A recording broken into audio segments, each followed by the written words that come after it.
Cool. Thank you everyone for joining us on your lunch break, especially to kick off a brand new series called Lunch and Learn. Something at Toro we've been excited to deliver for a while now. So speaking of Toro, what are we? Okay, so Toro was created back in 2015 when our founder and CEO led the UK's first red team testing service. And what him and the team found was that businesses from up and down the country siloed their security. So what does that mean exactly? What that means is that you've got physical security on floor 1, you've got cyber security on floor 7, and HR dotted about somewhere too. And at the end of the year, they get together at Christmas, they point fingers and argue about who's at fault for what events have happened, what incidents have happened, before returning to their posts in the new year. That's where Toro comes in. We're a bit different. We think like an attacker, so we provide a holistic approach and we encapsulate all those 3 elements under one umbrella. But what is Lunch and Learn more importantly? That's what we're here for. So this series promises to be about activities and situations that most of us will find ourselves in. So making security relatable. These sessions are going to be short, they're going to be sharp, and they're going to be to the point. Going to last roughly between 20 and 25 minutes with a short little period at the end for Q&A. We're all well acquainted with policies, procedures, incident reporting, the list goes on. This series is about making it a touch more relatable and something that you can not only use in your business life, but something you can also use in your personal life. Just a notification for everyone who is on the call today, sessions will be recorded and it will be sent to all attendees. First one is 3 lines of packing, and Jim will be taking us through that today. Over to you, Jim. Okay, thanks, mate. Okay, let me introduce myself first. I work for Toro in the physical security department. I also deal with travel security, and I'm currently in Brussels.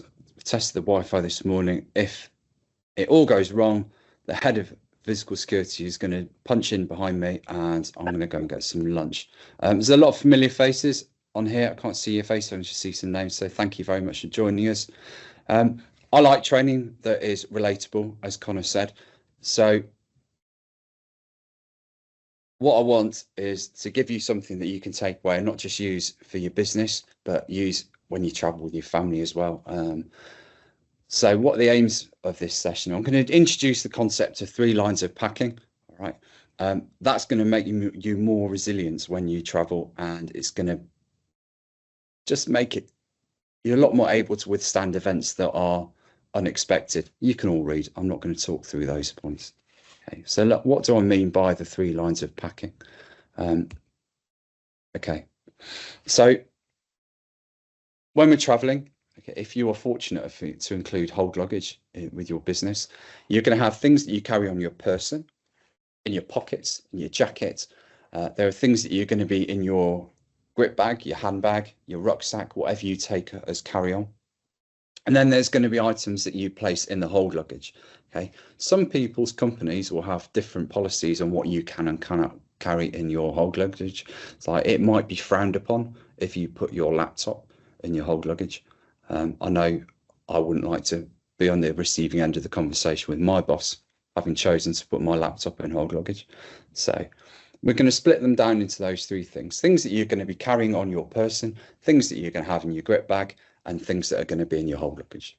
Okay, so let's move on to that. First one. What do you carry on your person? What you carry on your body and on your person to the airport is going to be different to what you carry on your person when you're actually on the aircraft. And I'm going to split this down into 2 things. Okay, so one of the things, depending on obviously what your destination is, it's always handy to carry a waterproof jacket for a couple of reasons. First one is it's got pockets that you can stuff full of things when you go through airport security. It means you're not putting things in carrier bags. Just fill your pockets, because you're going to they're going to make you take your coat off anyway. The second reason for taking a waterproof jacket is it might rain when you're at your destination and you're not going to get wet. So you plan around your waterproof jacket for things that are going to get put in the pockets. You definitely want to have your ID card or your passport, your visa on your person. Along with that, we talk about travel documentation. So some of the documentation you might need to have on you might be your insurance, your travel insurance, your travel documentation. In this world where we all travel with our phone and your boarding cards are often on your phone, so I download the app, let's say for EasyJet, I've got my boarding card, or Ryanair is a good example. Well, that's brilliant. It's really handy to have that boarding card on my phone because I can just tap it on the barrier. But if you break your phone and you haven't got a copy of your boarding card, yes, you can go to the check-in desk, but it's just a speed bump on your way to the aircraft. So have stuff printed out before you get to the airport. You may need a COVID passport. In fact, you definitely need to have a copy of your vaccinations. The number of times I've travelled with a list of my vaccinations, and it has saved me from difficult questions or being given a needle full of water at some strange airport, I can count on two hands. So yeah, take a copy of your vaccinations. You definitely want that hard copy of your boarding cards. Just in case your phone gets stolen, lost, or stops working, have a copy of the itinerary for where you're going. And if you can, the phone number of the person you're going to meet. And this is all stuff that you probably do as well. If you're like me and you took shrapnel in Afghanistan, caused you to lose an eye, you have to take medication, take a doctor's note, take a prescription. Because if you run out of medication in country and you're delayed, like some people were because of Heathrow, then you might need to get some new medication if you haven't thought ahead for that. What other things? You will, depending on whether you wear contact lenses, glasses, you might want to take some of those, because if you're separated from any of your other luggage for any reason, then you want to be able to see.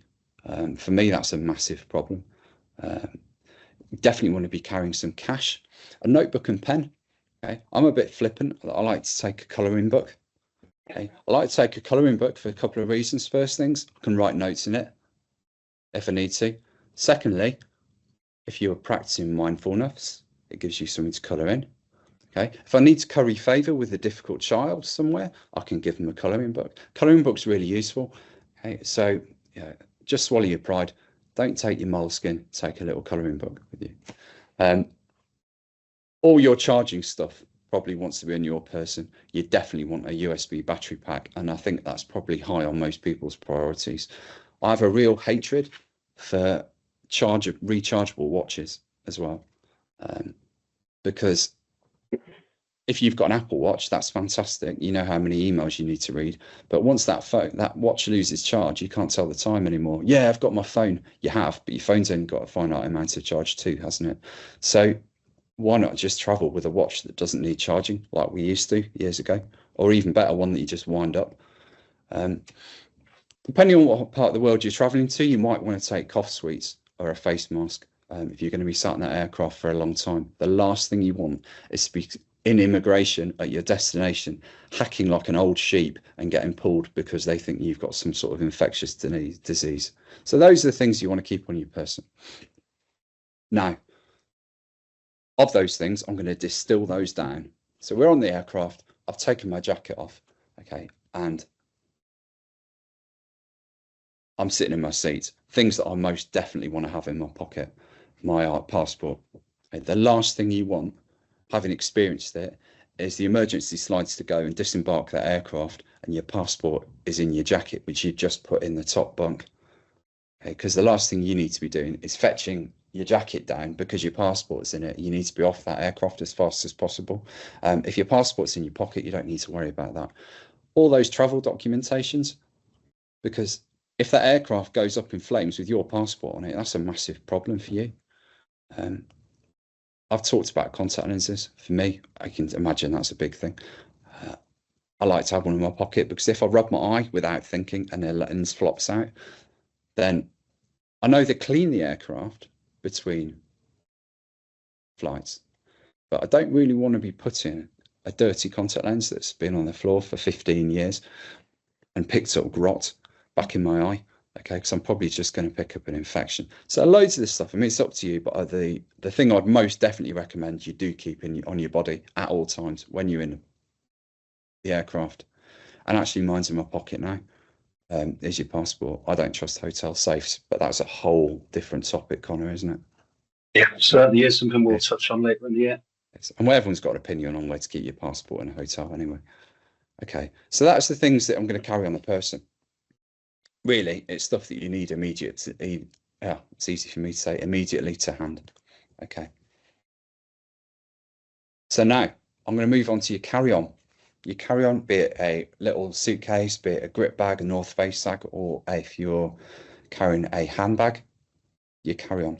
But your carry-on also doubles, again, when you get to your hotel, as your hotel grab bag.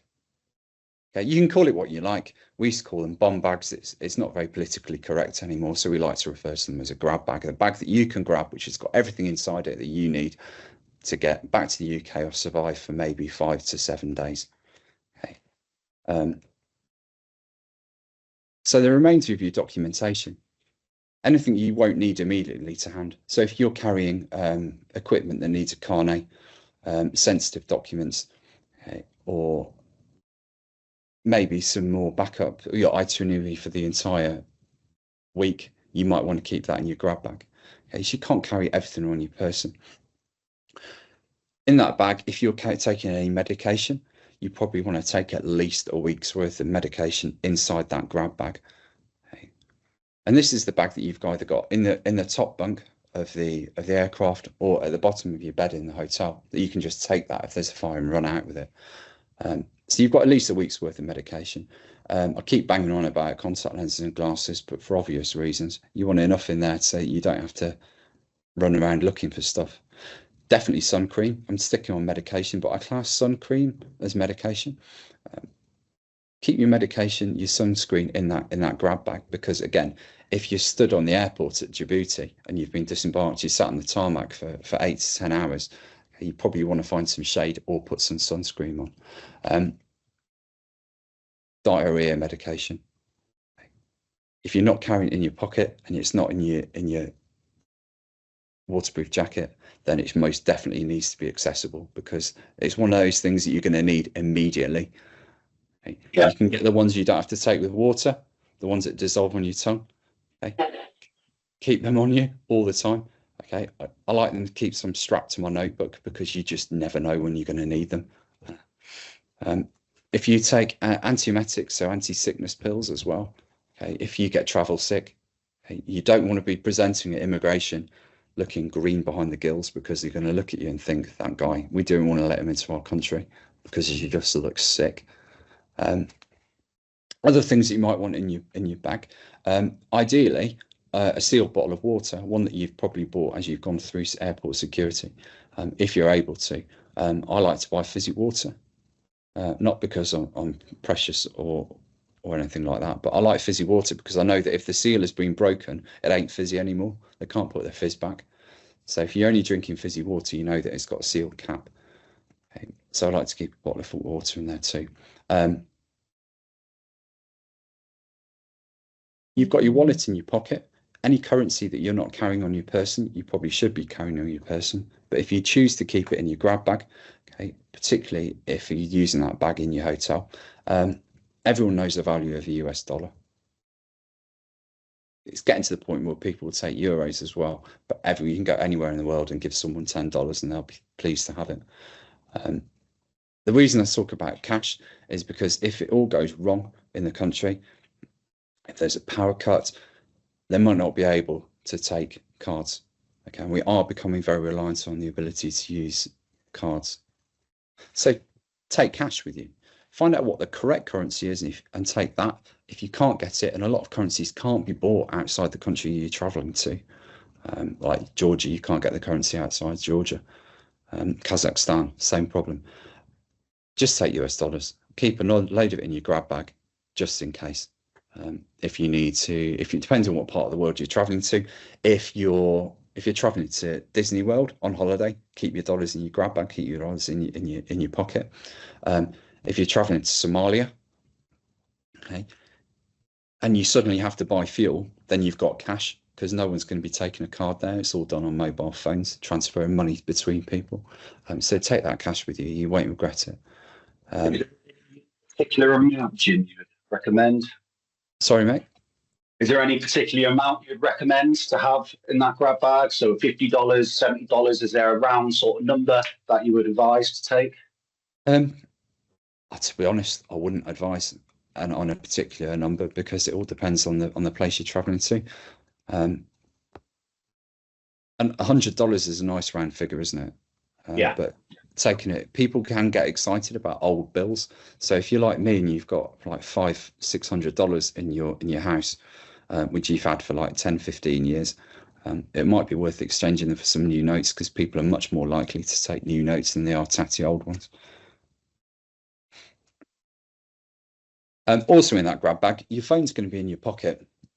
If you like us and you travel, you've got a work device and you've got your personal device, you're probably going to want those both on your person.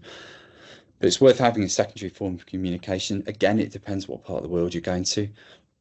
That could either be like an old brick phone, which you can just put maybe a couple of SIM cards in when you arrive at the airport.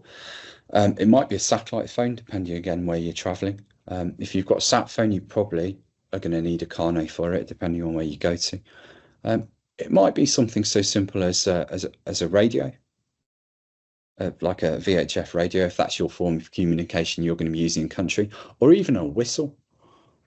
If you are disembarked off that aircraft in the middle of nowhere, or God forbid you're in an accident, okay, then secondary form of communication, you might not have a phone signal in the jungle, but by God, someone might hear you whistling at some stage with a proper whistle. In that bag, you've also got clothing. I feel I'm labouring a point a bit now. This bag isn't enormous. It's your usual sort of carry-on, okay? But it's worth having a change of clothes in it because if you get separated from your hold luggage, okay, then you want to at least have a clean pair of socks to change into, and maybe even a clean pair of pants too. So some clean underwear, definitely some warm clothing, because if this is also your grab bag, and you get thrown out of the hotel at 2 a.m. because of a fire drill, then at least you've got a fleece or something you can put on. And then we get into the juicy stuff, stuff that guys are all going to get excited about here, technology, all the stuff that you don't want to lose by putting it in your hold luggage because really you know someone's going to steal it. Your laptop probably wants to be in your grab bag, in your carry-on. If you're carrying an iPad, probably want to put in that in there too. USB battery packs, all your charging stuff that you decide you want to take with you. One advice, which is depending on whether you can access USBs on your laptop, is have all your travel documents on a USB stick. Because if you lose everything, all your documentation, or it's taken off you, at least you've got a USB, and you can conceal that on your person if you were traveling to that sort of location. An SD card, some clothing has got concealable pockets where you can hide things. It's up to you whether you choose to do that. If it gets found, then that's an awkward conversation you might not want to have. But keeping those documents on a USB means that you can go to the business centre and print them out. So why not think about taking it with you? Okay. Is that the only question we had on that, Connor? Yeah, one question from Gavin regarding that. What's the best type of grab bag to travel, and how do you best secure it to prevent bag snatching and theft when out and about? Yeah, that is a good question. So I like an inconspicuous rucksack. If you're the sort of guy who likes to travel with a military day sack with like patches all over it and stuff hanging off the back of it, all you're doing is drawing attention to yourself. So if you like to carry a camelback mother load through Heathrow, then all you're doing is getting attention from people who are watching out for people who are carrying stuff like that with them. You identify yourself. Obviously, other sorts of bags are available, but there is a brand called Cabin Max, I think, who they sell bags which are exactly the right size that Ryanair will take. So I like an inconspicuous rucksack, preferably one that isn't brand new. And into that you can put a liner. So you can buy different sorts of liners. You can buy a waterproof liner, and you can actually buy a slash-proof liner. It isn't uncommon in some parts of the world where people with rucksacks stand out. So what they'll do is they'll slash the bottom of the rucksack and all the stuff will fall out of it. And then that's when everyone comes in, grabs all the stuff and runs off. So you can buy You can buy slash-proof rucksacks, and the name eludes me at the moment. But even better than that is a nice inconspicuous rucksack with a slash-proof liner. Does that answer the question? Yep, spot on. Yeah. All right, mate. Nice one. Yeah, you just become a target. It's all about being inconspicuous when you travel. And yeah, we all like to put apart. Probably be that grey man, Jim. Yeah, I like that phrase, Yeah. the grey man. Yeah, travel, you be inconspicuous, face like a roof and all that business. Okay, so that's your grab bag. Okay, your hold luggage. So if you are giving you 23 kilos of hold luggage, okay, again, be careful of what you put it in, because again, it's inconspicuous. So if you've got a pink frilly suitcase, that might get attention. It's a nuisance at the moment, but those North Face bags that everyone likes to travel with, that are made out of the sort of waterproof material, they're making you put those through outsized baggage now in a lot of airports. So it can just be a bit of a speed bump to you getting onto the aircraft. But everything else that you need for that journey is going to go in your hold luggage. So it's a fear for us all that your hold luggage isn't going to reach your final destination. Okay, that at some point between you putting that on the bag, your bag going away into that little black hole at the airport, and it not appearing at the other end where you're going to. So how are you going to get around that? Well, it's a reassurance if you put an AirTag in it, or a Bluetooth tracker, or a tile, or something, or whatever they're called these days. I mean, that works in two ways. First of all, you know that the hold luggage is with you. But secondly, if it's malfunctioning for any reason, you're just going to be flapping for about 2 or 3 hours, thinking that you're not going to see your hold luggage at the other end. So you can weigh it up and decide what you want to do. I like to have an AirTag in my bag because it makes me feel better. I recall the Olympics last year, and I can't remember which team it was, but they had all their bags taken, and they would have been pretty much out the whole thing due to the timescales. But because they had AirTags, they found it, and the fees weren't interested in the kit that was there, and they got the kit. So it does happen. I mean, we're flying with Qatar Airways soon, and there's a slot on their booking form where you can put the number of an RFID tag or something in there. So the airlines are starting to accept that people do use AirTags to track their luggage. I quite like it. It makes me feel better. But it will until my luggage doesn't turn up at an airport, and I know that I can see it quite happily sat at Heathrow. But inside, sorry, Jim, just a quick one. With relation to like non-conspicuous bags, is there a danger potentially that someone might accidentally mistake that bag for theirs and take it? So it makes sense. You wouldn't like put you wouldn't put a bit of tape on it maybe somewhere just to identify it, or would you avoid that altogether? Yeah, why not? There's no reason you shouldn't do that. So that's all right, is it? Okay. My wife is a big proponent of sticking tying ribbon to suitcase handles and all that business. But yeah, make it individual. Okay, cool. So definitely, if you want to make that bag stand out, but not too much, tie like a piece of ribbon around the handle or something. But you are right. Like, as everyone travels with inconspicuous black suitcases, it becomes more and more difficult to choose your own on the carousel, doesn't it? I think we had someone from our company ended up, two people, same grip bag, swapped them, and then managed to get them to each other's hotels. So yeah, it does happen. Print a copy of your address and put it inside the hold bag. Even better, print it with a name of the hotel you're staying in as well. So if that bag does get lost, at least they've got an idea of who it belongs to, because they are going to go through it and find out where it goes, who it belongs to.